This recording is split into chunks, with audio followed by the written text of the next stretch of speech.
Kitab Kisah Para Rasul. Kemudian Paulus meninggalkan Athena, lalu pergi ke Korintus.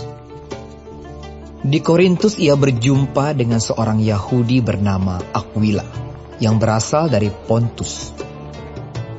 Ia baru datang dari Italia dengan Priscilla, istrinya, karena Kaisar Claudius telah memerintahkan supaya semua orang Yahudi meninggalkan Roma. Paulus singgah ke rumah mereka. Dan karena mereka melakukan pekerjaan yang sama, ia tinggal bersama-sama dengan mereka. Mereka bekerja bersama-sama karena mereka sama-sama tukang kemah. Dan setiap hari Sabat, Paulus berbicara dalam rumah ibadat dan berusaha meyakinkan orang-orang Yahudi dan orang-orang Yunani. Ketika Silas dan Timotius datang dari Makedonia, Paulus dengan sepenuhnya dapat memberitakan firman, di mana ia memberi kesaksian kepada orang-orang Yahudi bahwa Yesus adalah Mesias. Tetapi ketika orang-orang itu memusuhi dia dan menghujat, ia mengepaskan debu dari pakaiannya dan berkata kepada mereka, "Biarlah darahmu tertumpah ke atas kepalamu sendiri. Aku bersih, tidak bersalah. Mulai dari sekarang aku akan pergi kepada bangsa-bangsa lain." Maka keluarlah ia dari situ, lalu datang ke rumah seorang bernama Titius Justus, yang beribadah kepada Allah dan yang rumahnya berdampingan dengan rumah ibadat. Tetapi Krispus, kepala rumah ibadat itu, menjadi percaya kepada Tuhan bersama-sama dengan seisi rumahnya, dan banyak dari orang-orang Korintus yang mendengarkan pemberitaan Paulus menjadi percaya dan memberi diri mereka dibaptis. Pada suatu malam, berfirmanlah Tuhan kepada Paulus di dalam suatu penglihatan. "Jangan takut, teruslah memberitakan firman, dan jangan diam. Sebab aku menyertai engkau, dan tidak ada seorang pun yang akan menjamah dan menganiaya engkau, sebab banyak umatku di kota ini."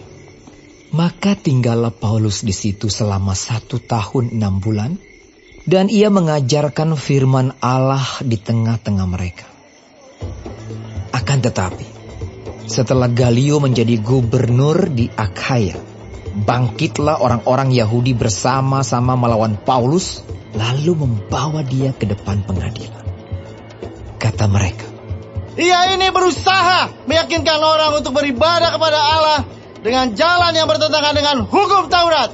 Ketika Paulus hendak mulai berbicara, berkatalah Galio kepada orang-orang Yahudi itu, "Hai orang-orang Yahudi, jika sekiranya dakwaanmu mengenai suatu pelanggaran atau kejahatan, sudahlah sepatutnya aku menerima perkaramu.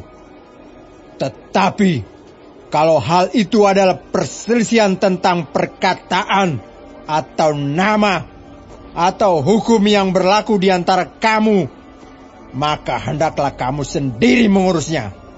Aku tidak rela menjadi hakim atas perkara yang demikian." Lalu ia mengusir mereka dari ruang pengadilan.